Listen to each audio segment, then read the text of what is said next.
Third sum. ஒரு முக்கோண வடிவிலான மணியின் சுற்றளவு 600 மீட்டர். அதன் பக்கங்கள் 5, 12, 13 என்ற விகிதத்தில் உள்ளன எனில் அந்த மனையின் பரப்பளவை காண்க. ஏயோட வேல்யூ, அதோட பக்கங்களோட வேல்யூ இவங்க என்ன, A:B:C = 5:12:13. ஸோ இதை நம்ம இந்த பக்கங்களோட வேல்யூ ஃபஸ்ட்டு நம்ம கண்டுபிடிக்கணும். அது எப்படின்னா 5x + 12x + 13x = 600. ஏன்னா இதோட சுற்றளவு 600 மீட்டர், 600 மீட்டர். ஓகேவா? அப்போ இது ஆட் பண்ணால் எவ்வளோ வருது? 12, 13, 5. இங்கே 5, 10, 1, 30. So 30x = 600 meter. அப்போ x = 0, 1, 3, 60/3 20. x = 20னா இப்போ பக்கங்களோட வேல்யூ தெரிஞ்சிடும். a = 5xனா 5 × 20 = 100. b = 12x, 12 × 20 240.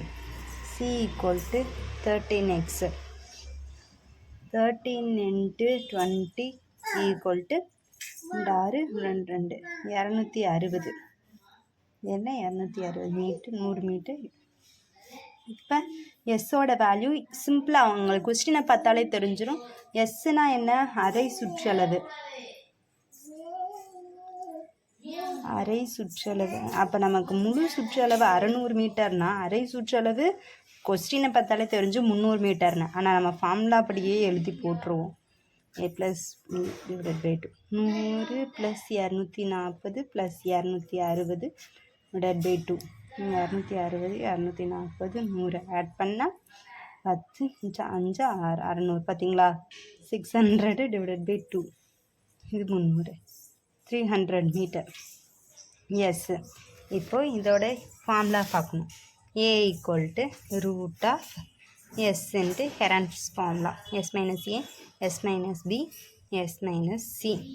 இப்போ எஸ்ஸோட வேல்யூ 300. 300 - 100 நெக்ஸ்ட்டு 300 - 240 இங்கிட்டு 300 - 260.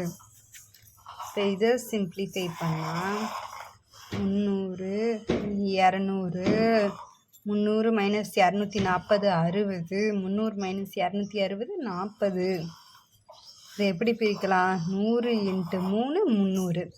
இங்கே 100 × 2 200. 3 2 6. ஸோ 3 × 20 60. 2 × 20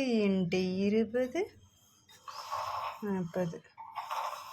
ஸோ 100 100 3 3 2 2 20 20.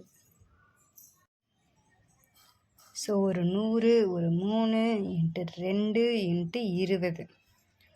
ஸோ 3 2 6, 6 2 12. 3 2 6, 6 2 12. ஸோ 12 1 2 3 0. இப்போ 12,000 ஆச்சு. 12,000 மீட்டர் ஸ்கொயர். அவ்வளோதான்.